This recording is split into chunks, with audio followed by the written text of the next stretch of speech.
I was alone in the hospital with my husband during his final days. Other rooms were filled with families. Ours was silent. No one came. When the doctor confirmed his passing, he handed me the farewell letter. "Open the safe. It'll all make sense. I'm glad to have you here. Follow my story until the end and comment the city you're watching from so I can see how far my story has reached." The beeping of the heart monitor had become my heartbeat. For 7 days, I sat in that uncomfortable vinyl chair beside Carlton's hospital bed, watching his chest rise and fall with mechanical precision. Room 314 had become my world, and it was the loneliest place on earth. Down the hall, room 312 was a constant parade of visitors. I could hear children's laughter mixing with adult conversations, the rustle of flower arrangements being moved around, chairs scraping as people made room for more family members. Yesterday, I counted 12 people crammed into that room, celebrating because their patriarch had opened his eyes for the first time in a week. Our room stayed silent, except for the machines keeping my husband alive. I'm Everly, and I'm 69 years old. Carlton is 71, though the man lying before me looks ancient, his once strong hands now translucent and fragile. We've been married for 47 years, and in all that time, I never imagined I'd face his final days alone. "Mrs. Patterson?" Dr. Ross appeared in the doorway, his expression gentle but serious. He was younger than my son Mark, probably in his early 40s, with kind eyes that had delivered too much bad news. "How are you holding up?" I attempted a smile that felt more like a grimace. "I'm fine, doctor. Has there been any change?" He stepped into the room, closing the door behind him. "I'm afraid not. His vitals are stable, but—" He paused, choosing his words carefully. "Have you been able to reach your family?" The question hit me like a physical blow, even though I'd been expecting it. Dr. Ross had asked the same thing 3 days ago, and the day before that. Each time I gave him the same lie. They're coming," I whispered, my voice barely audible. "They live far away." Dr. Ross nodded, but I could see the concern in his eyes. He'd been Carlton's primary physician for 2 weeks now, since the stroke brought us rushing to the emergency room. He'd seen the empty visitor log outside our door. He'd noticed that no flowers arrived, no get-well cards accumulated on the windowsill. "Mrs. Patterson," he said gently, "is there anyone I can call for you? A friend, perhaps? You shouldn't be going through this alone." The kindness in his voice almost broke me. Almost. But I'd learned over the years how to swallow my pain, how to keep my dignity intact even when everything around me was crumbling. "Thank you, Dr. Ross, but I'm managing just fine." He lingered for another moment, clearly wanting to say more, then gave me a small nod. "I'll be back to check on him in a few hours. Please, call the nurses if you need anything at all." After he left, I sank back into that awful chair and stared at Carlton's peaceful face. Even unconscious, even dying, he looked like he was waiting for something. Or someone. The truth was, I had tried to reach our children. Mark lived in Seattle with his wife Jennifer and their 2 teenage kids. He was some kind of executive at a tech company, the kind of success Carlton and I had always dreamed our son would achieve. Sandra lived in Phoenix with her husband Derek and their 3 children. She managed a high-end boutique and lived in one of those fancy gated communities. I'd called Mark first, the morning after Carlton's stroke. "Hello?" His voice had been rushed, impatient. "Mark, it's Mom. Your father's in the hospital. He's had a stroke." A long pause. "How bad is it?" "Bad. The doctors aren't sure if he'll wake up, I think. I think you should come." Another pause. Longer this time. "Mom, I'm in the middle of a huge project at work. Can you keep me updated? If things get really serious, call me back." If things get really serious. As if his father fighting for his life wasn't serious enough. Sandra's response had been even worse. "Mom, I can't just drop everything. Do you know how much a last-minute flight costs? Besides, Dad's tough. He'll pull through this."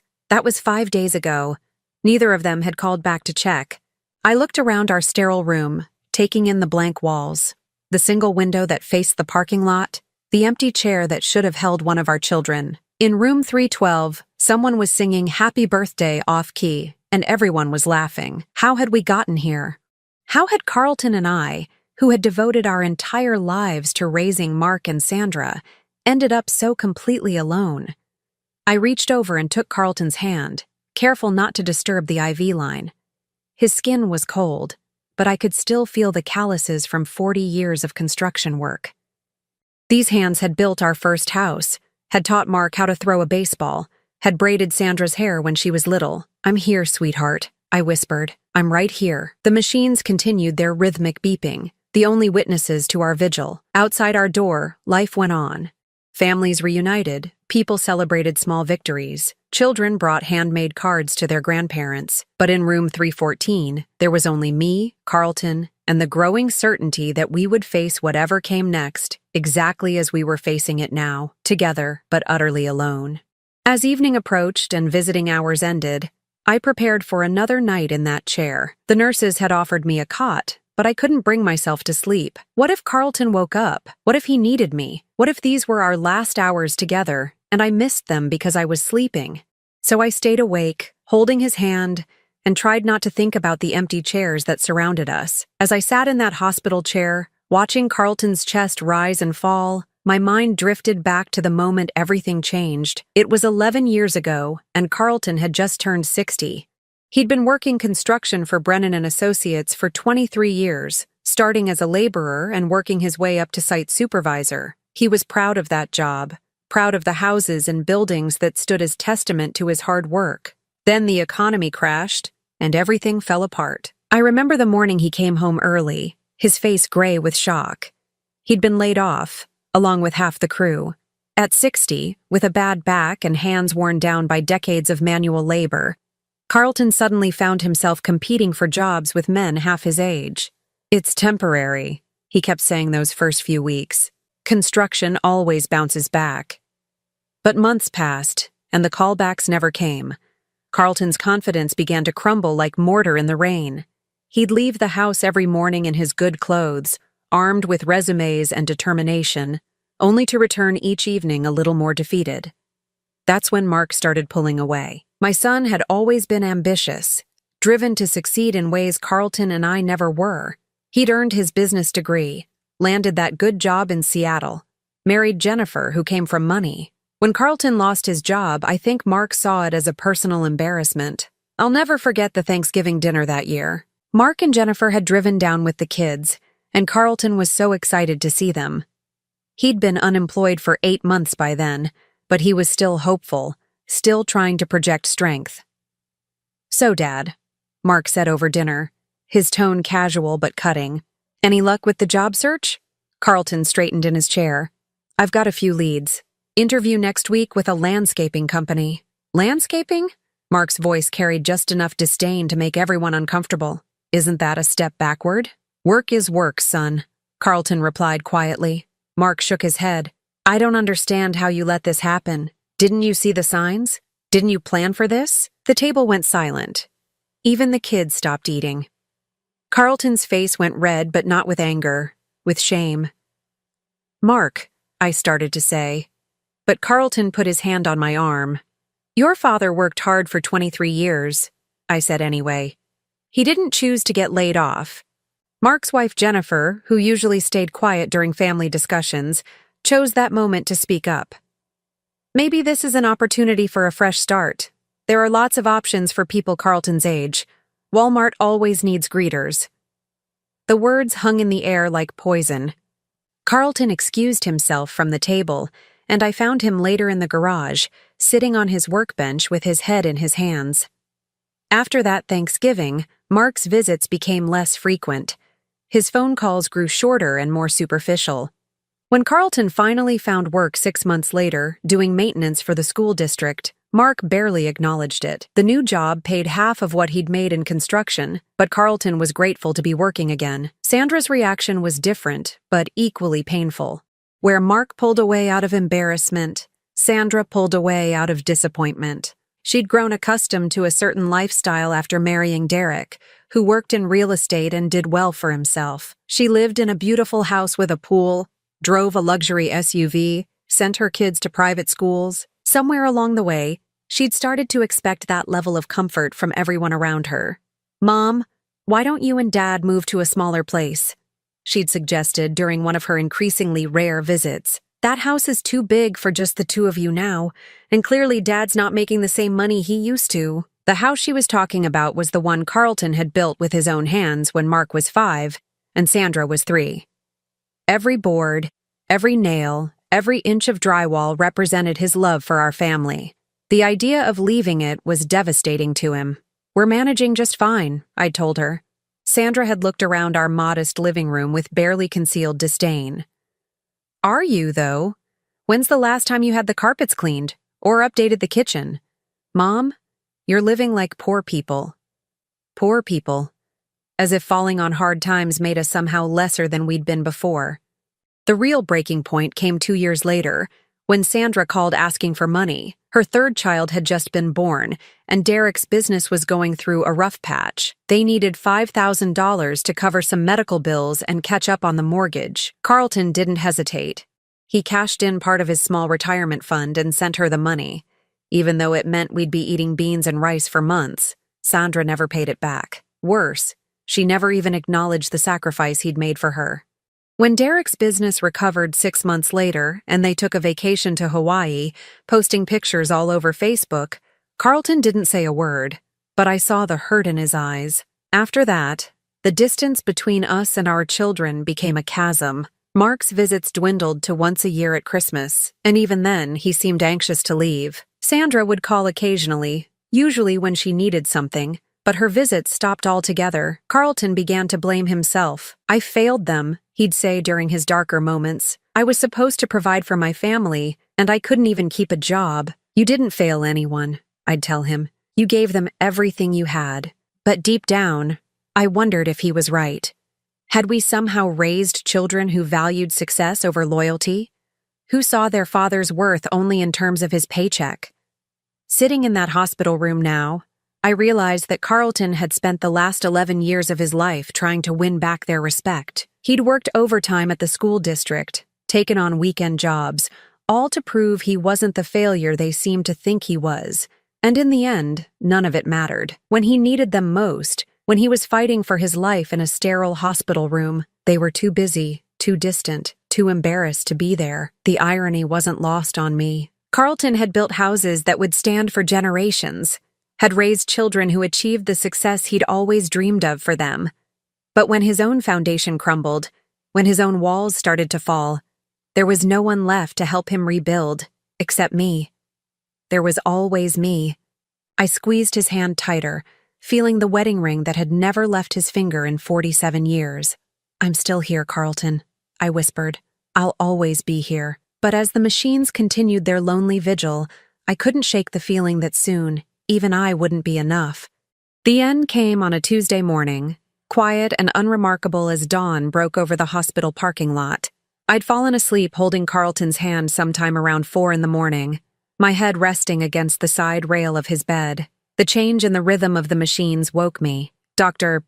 Ross was there within minutes, along with 2 nurses whose faces I'd grown to know over the past week. They moved with practiced efficiency, checking monitors, adjusting equipment, but I could see in their eyes what they already knew. "Mrs. Patterson," Dr. Ross said gently, his hand on my shoulder. "I'm so sorry." I nodded, unable to speak. Somehow, I'd known this moment was coming, but the finality of it still hit me like a physical blow. Carlton was gone. After 47 years of marriage, I was truly alone. The next hour passed in a blur of paperwork and quiet conversations. The nurses were kind, giving me time to say goodbye, to sit with Carlton's peaceful face one last time. He looked younger somehow. The lines of worry and pain finally smoothed away. As I gathered my few belongings from the room, Dr. Ross approached me with a manila envelope in his hands. "Your husband asked me to give this to you," he said quietly. "He gave it to me 3 days ago when he was still conscious. He made me promise to only give it to you after everything was finished." My hands trembled as I took the envelope. It was heavier than I expected, and I could feel something small and metallic inside, along with what felt like folded papers. "He was very specific about when you should receive this," Dr. Ross continued. "He seemed to think it was important that you read it alone." I thanked him and made my way to the parking lot, the envelope clutched against my chest. The morning sun felt too bright, the world too loud and alive for a day when my husband had just died. I sat in my car for a long time before I found the courage to open his final message to me. Inside was a small brass key and a letter written in Carlton's careful handwriting. My dearest Everly, if you're reading this, then I'm gone, and you're facing the hardest part alone. I'm sorry for that. I'm sorry for a lot of things, but mostly I'm sorry that our children weren't there when you needed them most. I need you to go home and go to our bedroom closet. Behind my old work boots, you'll find our safety deposit box. The key in this envelope opens it. I've left you something there, something I've been working on for years. But before you open that box, I want you to know that loving you was the greatest privilege of my life, even when everything else fell apart. Even when I felt like I'd failed everyone who mattered to me, you never stopped believing in me. You never stopped standing by my side. The password to the box is the day we met, October 15th, 1975. Do you remember? You were wearing that blue dress and you laughed at my stupid joke about the weather. I knew that day I was going to marry you, even though it took me 3 months to work up the courage to ask you out. I love you, Everly. I always have, and wherever I am now, I always will. Forever yours, Carlton. By the time I finished reading, tears were streaming down my face. I could hear his voice in every word, could picture him writing this letter in secret, knowing he might not survive to say these things to me in person. The drive home felt surreal. Everything looked the same streets, the same houses, the same oak tree in our front yard that Carlton had planted when Mark was born. But nothing would ever be the same again. Our house felt impossibly empty. 47 years of shared life echoed in every room, but now it was just echoes. I made myself a cup of coffee with shaking hands and sat at our kitchen table, staring at the brass key. When I finally found the courage to go to our bedroom, I discovered that Carlton had been more secretive than I'd realized. Behind his old work boots, exactly where he'd said, was a small fireproof safe I'd never seen before. The digital lock blinked patiently, waiting for the date that had changed both our lives. 101575. The lock clicked open. Inside was more money than I'd expected. Several $1,000s in cash, along with my grandmother's pearl necklace that I thought had been lost years ago, and a few other pieces of jewelry I hadn't seen since we'd hidden them away for safekeeping. But what took my breath away was the leather-bound journal sitting on top of everything else. My name was written on the cover in Carlton's handwriting, and underneath it, what they never knew. With trembling fingers, I opened to the first page. January 3rd, 2013, Mark's birthday. Everly made his favorite cake and we waited by the phone all day. He never called. She tried to hide how much it hurt, but I saw her crying in the kitchen later. I should have done something. I should have been stronger for her. I flipped to another page, chosen at random. June 15th, 2015. Sandra called today asking for money again. She said it was for the kids' school supplies, but I saw on Facebook that Derek bought a new boat last week. Everly doesn't know about the Facebook account I made to keep track of them. She'd be heartbroken if she knew how they really spend their money. I cashed in another CD to send Sandra what she asked for. I'll tell Everly it was a good investment that matured. Page after page, year after year, Carlton had documented every slight, every missed holiday, every unreturned phone call. But more than that, he'd recorded every sacrifice he'd made to try to bridge the gap between us and our children. November 24th, 2016, Thanksgiving. Mark didn't come again, 3rd year in a row. Everly set a place for him anyway, just in case. I found her throwing away the untouched plate after dinner. I told her we had a nice quiet holiday, just the two of us, but I know she was disappointed. Called Mark to thank him for the flowers that never came. Left a voicemail saying how beautiful they were, in case Everly checked the messages. December 12th, 2017. Sandra's youngest broke his arm. Saw it on Facebook 3 days later. We weren't called. We weren't told. I sent a card with money to help with medical bills, signed it from both of us. Everly still doesn't know her grandson was hurt. The deeper I read, the more I understood. Carlton hadn't just been documenting our children's neglect. He'd been actively trying to shield me from the worst of it. He'd been sending cards and gifts that I thought were from both of us, making excuses for their absence, creating a buffer between their indifference and my breaking heart. March 8th, 2019, Mother's Day is coming up. Everly has been cleaning the house all week, hoping one of them will visit. I can't bear to watch her disappointment again. Ordered flowers to be delivered, signed the card, love, Sandra and the kids. Also bought a nice bottle of wine and told Everly it was from Mark. Sometimes I think lying to protect her heart is the most honest thing I can do. I had to stop reading. The weight of his love, his protection, his quiet sacrifice was overwhelming. All these years, I'd thought our children had at least maintained some minimal connection to us. I'd treasured those occasional flowers, those random gifts, those unexpected moments of thoughtfulness. They'd all been from Carlton. He'd spent years of his life and thousands of dollars we couldn't afford, creating the illusion that our children still cared. He'd protected me from the full truth of their abandonment, shouldering that pain alone so I wouldn't have to bear it. I closed the journal and sat on our bed, surrounded by the evidence of a love so deep and selfless that it took my breath away. Carlton hadn't just been my husband.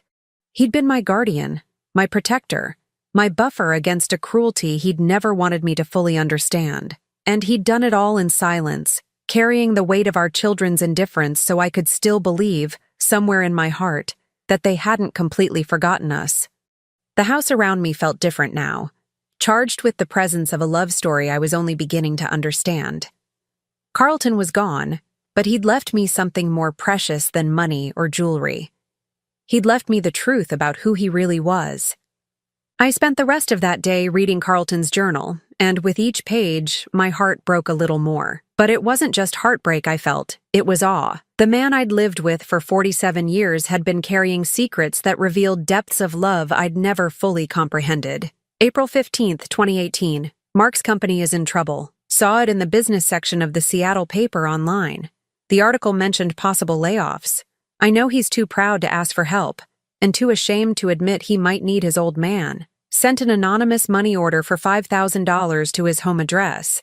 The note said it was from a satisfied client who wanted to invest in his future. Everly thinks I used that money to fix the roof, but the roof can wait another year. I stared at that entry for a long time. I remembered that spring. Remembered Carlton insisting we delay fixing the obvious leak in our bedroom ceiling. He'd said money was tight after some unexpected expenses. I'd assumed he meant the new water heater that had broken down in March. The water heater he'd probably fixed himself to save money for our ungrateful son. I flipped through more pages, each one revealing another secret sacrifice. September 3rd, 2018. Sandra's oldest starts high school at that fancy private academy. Tuition is $15,000 a year. Derek's business is struggling again. Saw the stress in Sandra's Facebook posts, even though she tries to hide it behind pictures of coffee and inspirational quotes. Took out a loan against my life insurance policy. Sent the money anonymously as a scholarship from a local benefactor. Sandra posted about their good fortune, but never once wondered if maybe her parents had anything to do with it. My hands were shaking. A loan against his life insurance policy? That was money meant to take care of me after he was gone. Money he'd sacrificed to put his granddaughter through private school. A granddaughter who didn't even know our names. October 31st, 2018. Halloween. Everly bought candy hoping some of the neighborhood kids would stop by. We got 3 trick-or-treaters all night. She tried to act like it didn't matter, but she kept looking at the pictures Sandra posted of her kids in their costumes. Beautiful kids. Our grandchildren. I wonder if they even know they have grandparents who would give anything just to see them once. I remembered that Halloween. I'd bought way too much candy, secretly hoping Sandra might bring the kids by for a quick visit. Carlton had sat with me on the front porch for hours, both of us pretending we were just enjoying the cool October evening. December 20th, 2019. Mark's son got accepted to Stanford. Saw Jennifer post about it on Facebook. The boy doesn't even know we exist, but I'm proud of him anyway. College costs a fortune these days. Started selling my old tools piece by piece. Told Everly I was cleaning out the garage, but really I'm building another college fund. Anonymous, of course. Someday I hope that boy knows his grandfather believed in him, even if he never got the chance to tell him so. I had to put the journal down and walk away. Carlton's tools had been his pride and joy, collected over decades of careful saving and thoughtful purchases. Each one had a story, a job it had helped him complete, a memory attached to it. I'd noticed them disappearing from the garage over the years, but Carlton always had an explanation. Lent to a neighbor, donated to a young man starting out in construction, sold because he didn't need them anymore. He'd been liquidating his life, piece by piece, to provide for grandchildren who didn't know he existed. I made myself a cup of tea and returned to the journal, though reading it felt like examining my own heart under a microscope. March 15th, 2020. Pandemic started. Everyone's scared, everyone's isolated. Called Mark to check if his family was okay. He answered like I was a telemarketer trying to sell him something. "We're fine, Dad. I can't talk right now." 30-second conversation. I worry about them, even though they never worry about us. Everly doesn't know how many times I call them. She'd be hurt if she knew how often they don't answer. May 10th, 2020, Mother's Day. Everly tried to act like she didn't care that neither of the kids called. She spent the day gardening, humming to herself. But I know that humming, it's what she does when she's trying not to cry. I ordered her a beautiful bouquet and a card that said, "Thanks for being the best mom in the world. Love, Sandra." The look on her face when it arrived was worth every penny. July 4th, 2020, Independence Day. Everly made a big dinner, hoping one of them might stop by for a visit. Mark lives 2,000 miles away, but Sandra's only 4 hours by car. Neither came. We ate potato salad and watched fireworks on TV. I told Everly it was nice to have a quiet holiday, just us. She agreed, but I caught her staring at Sandra's Facebook posts of their backyard barbecue all afternoon. The entries continued, year after year, painting a picture of a man who loved so deeply that he protected others from his own pain. Carlton had created an elaborate fiction to shield me from the full extent of our children's indifference, and he'd paid for it with his health, his savings, and pieces of his soul. January 8th, 2021. Everly's birthday. The kids didn't call again. I bought her a necklace and said it was from Mark, and a silk scarf, and told her Sandra picked it out specially. She was so happy, kept talking about how thoughtful they were to remember her style preferences. I didn't have the heart to tell her I've been buying her gifts from them for 3 years now. August 12th, 2021. Sandra's middle child broke his leg at soccer camp. Saw it on Facebook when they posted from the emergency room. We weren't called. We weren't told. I sent a care package with games and books and snacks. Signed it, "From your grandparents who love you." I wonder if Sandra even told him where it came from, or if she just let him think some stranger cared about his recovery. November 25th, 2021, Thanksgiving. Everly cooked for 6 people even though it's just us. She always cooks for 6 on holidays, in case they surprise us with a visit. They never do. We'll be eating leftovers for a week, but I'll never tell her to cook less. Hope is sometimes all we have. I found myself crying again, but this time the tears weren't just for grief. They were for gratitude, for the overwhelming realization that I'd been loved more deeply and completely than I'd ever understood. Carlton hadn't just been my husband. He'd been my protector, creating a buffer between me and the harsh reality of our children's abandonment. But as I continued reading, I began to see another pattern emerging. Carlton wasn't just shielding me from pain. He was systematically documenting evidence. Every anonymous gift, every secret loan, every unreturned phone call was carefully recorded with dates and details. December 25th, 2021, Christmas. We sent gifts to all the grandchildren, spent $800 we couldn't afford, but Everly was so excited to pick out presents for them. The packages were never acknowledged. No thank you calls, no pictures of the kids with their gifts. Nothing. I'm starting to think they just throw our packages away without opening them. March 18th, 2022. Mark lost his job. Saw it on LinkedIn when he updated his status to seeking new opportunities. Sent another anonymous money order, $3,000 this time. Had to borrow against the house to do it. But I couldn't let him struggle when I had the power to help. Told Everly the bank called about refinancing at better rates. She trusted me to handle the paperwork. The most recent entries were the hardest to read. October 15th, 2022, our anniversary. 46 years married to the most wonderful woman in the world. The kids didn't call to congratulate us. They never do. But Everly and I danced in the kitchen to that old song from our wedding. She's still beautiful, still the girl in the blue dress who laughed at my stupid jokes. I'm the luckiest man alive, even if our children don't understand that. December 31st, 2022, New Year's Eve. Everly fell asleep on the couch before midnight.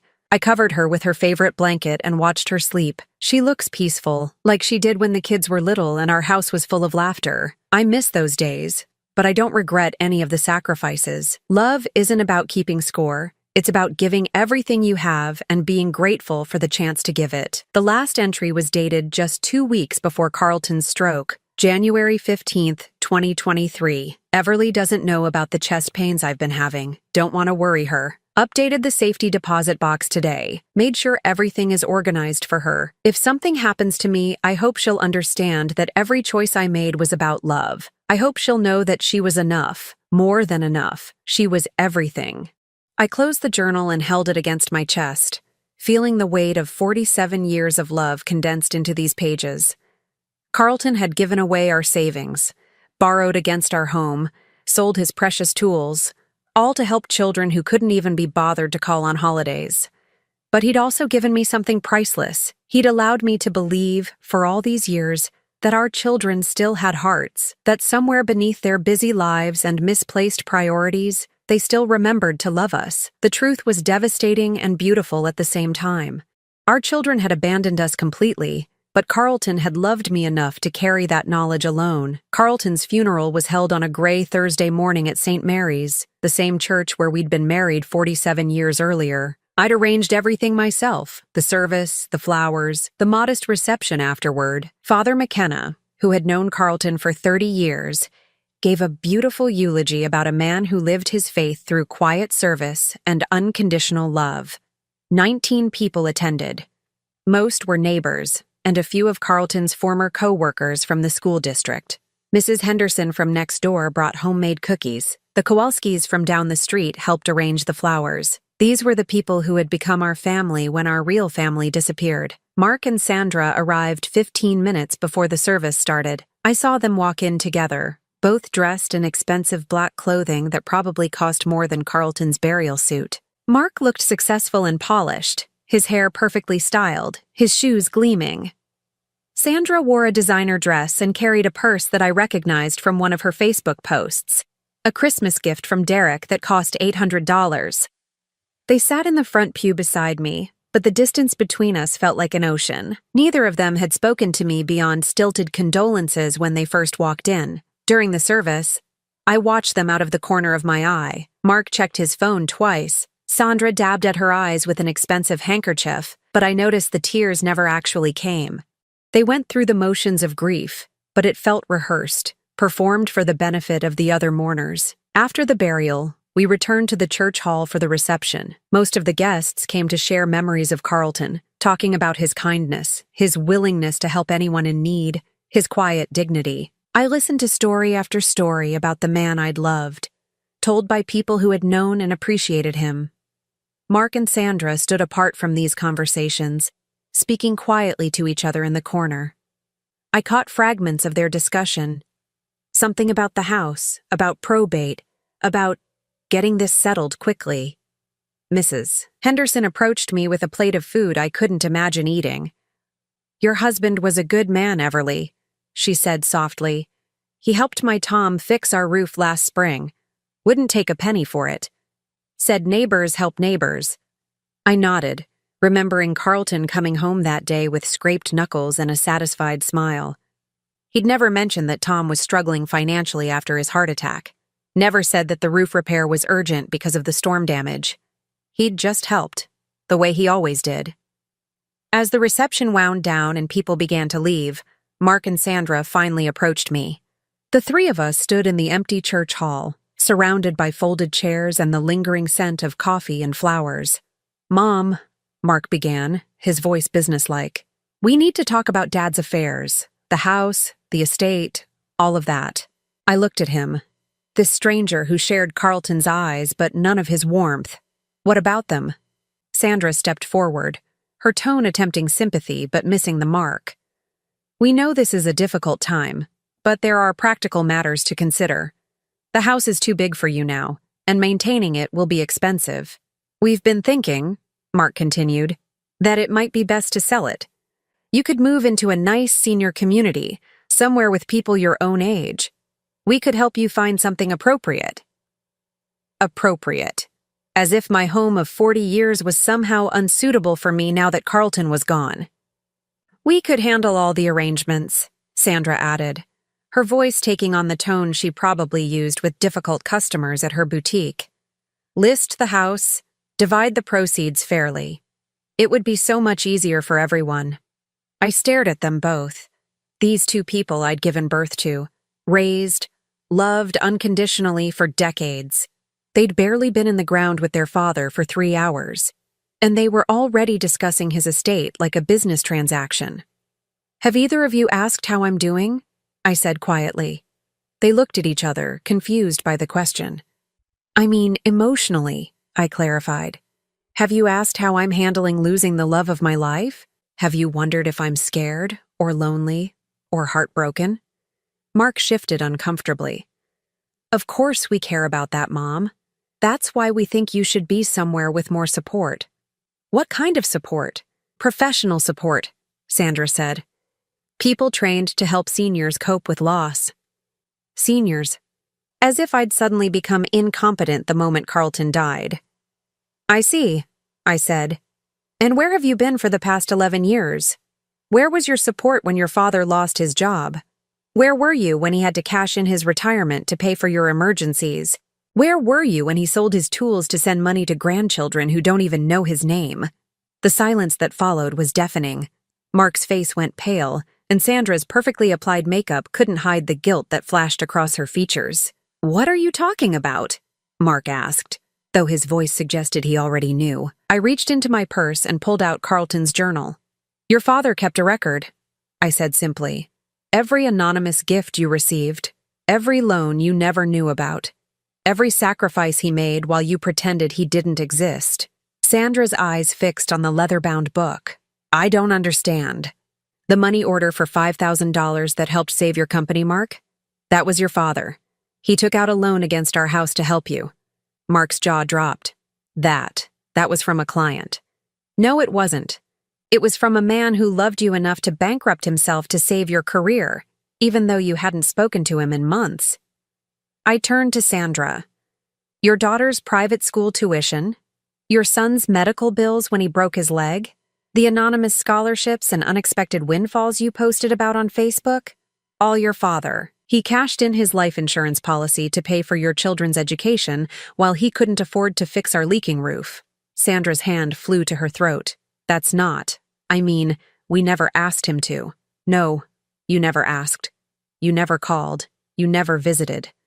You just disappeared from our lives and left your father to watch you from a distance through social media, loving you enough to bankrupt himself for your happiness. The color drained from both their faces.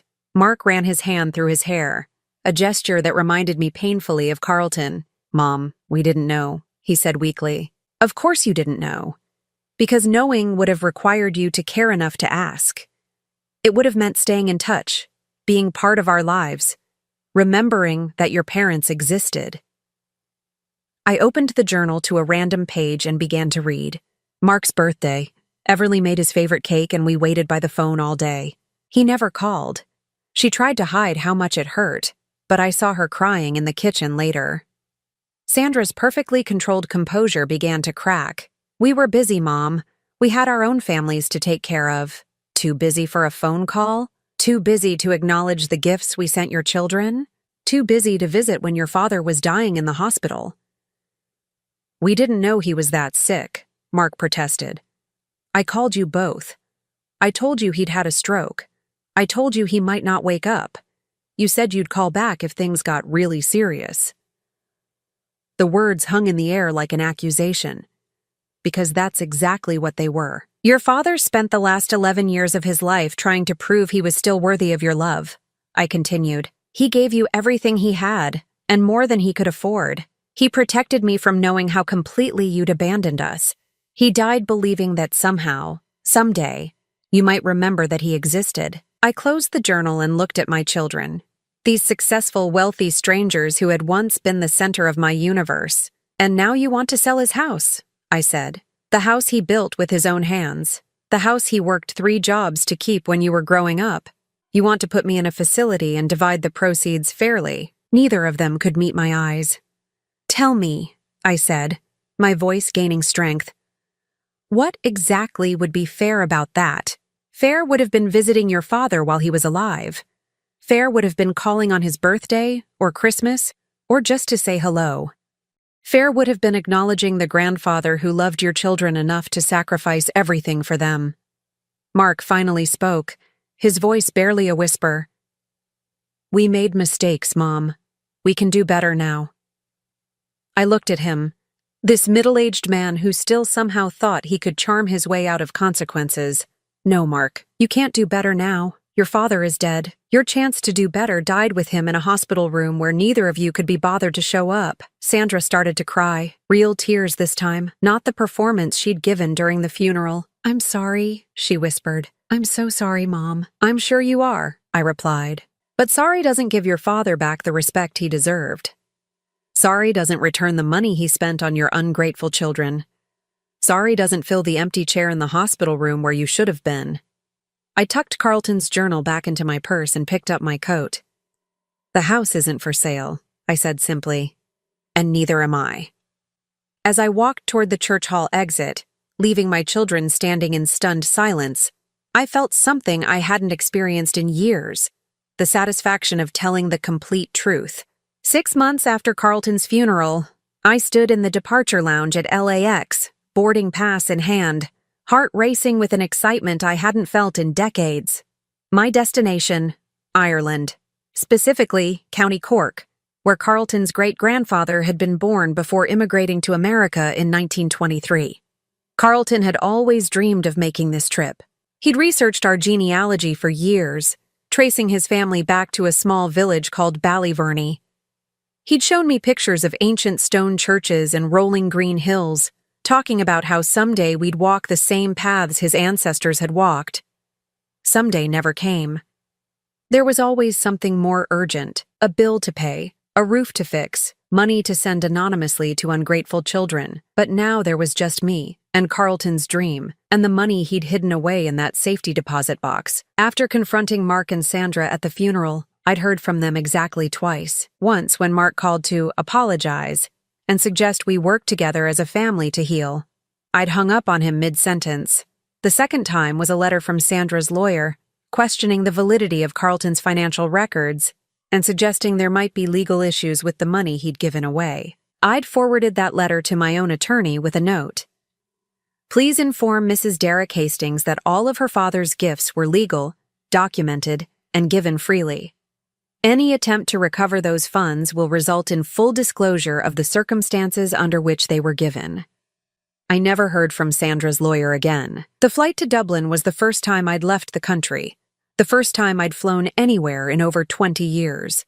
Carlton and I had talked about traveling when he retired, but retirement had been one of those someday dreams that never materialized.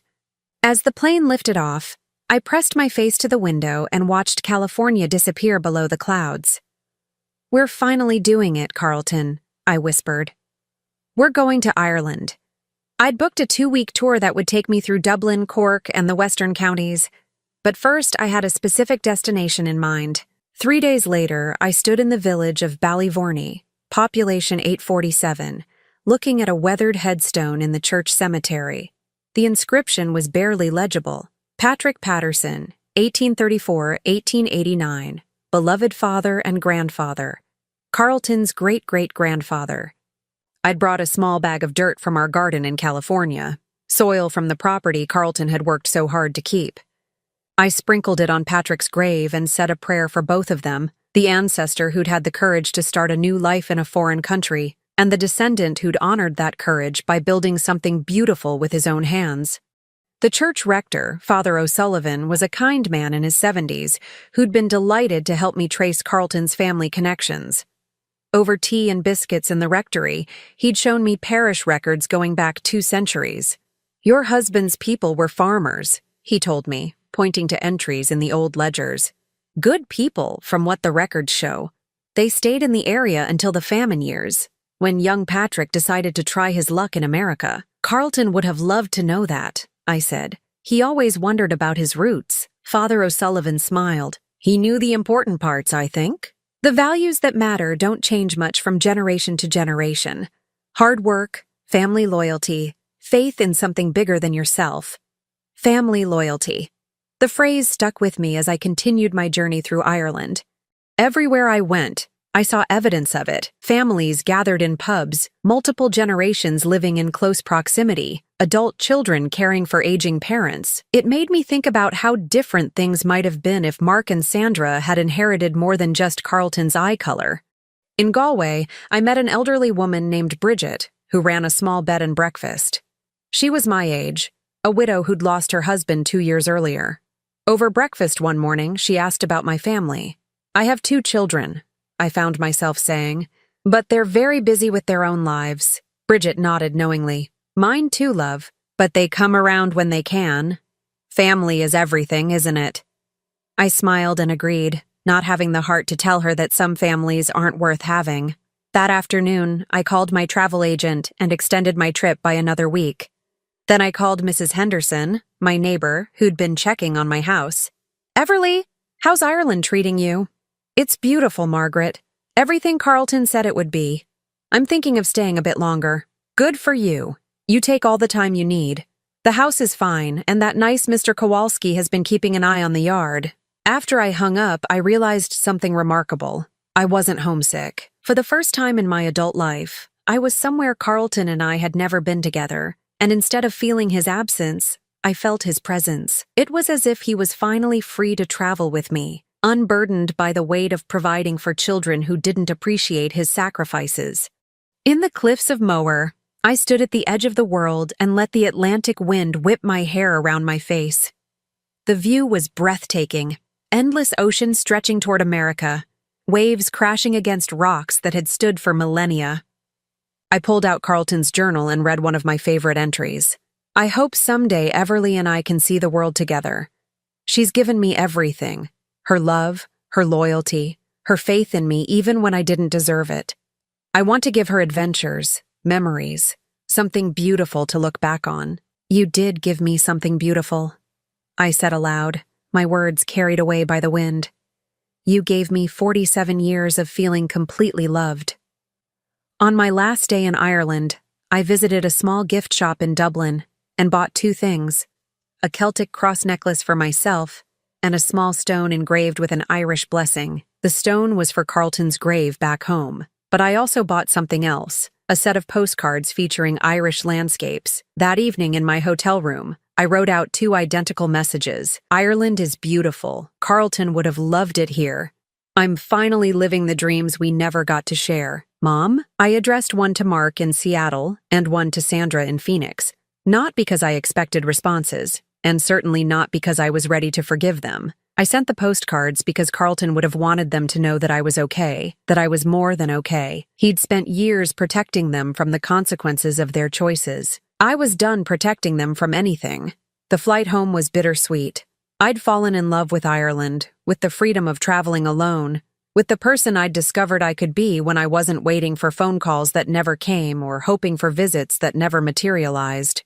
But I was also eager to get back to the house Carlton had built, to the garden where I'd scattered dirt from Patrick Patterson's grave, to the quiet life I was learning to embrace. Mrs. Henderson met me at the airport with tears in her eyes and a bouquet of flowers from my own garden. You look wonderful, Everly.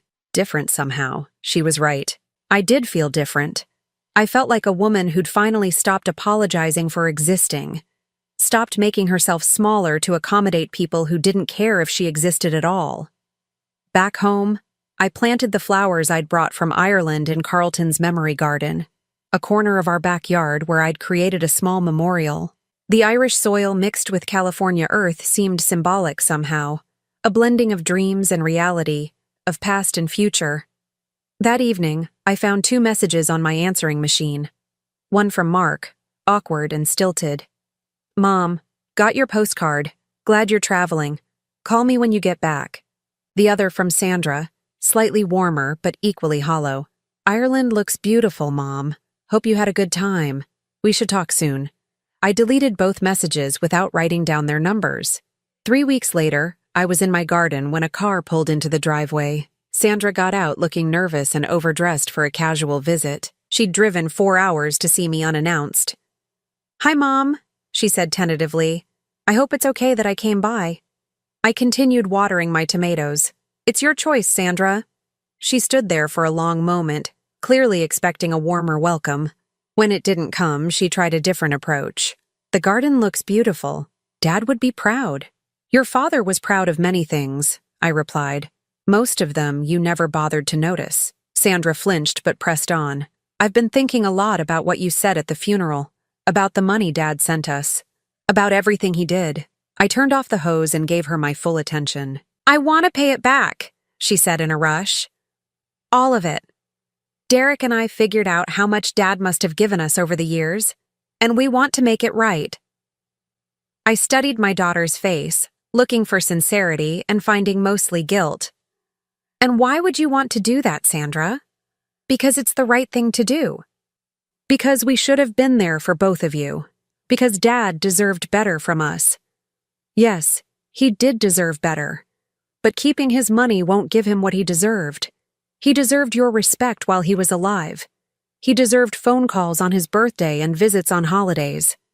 He deserved to know his grandchildren. Sandra's eyes filled with tears. "I know that.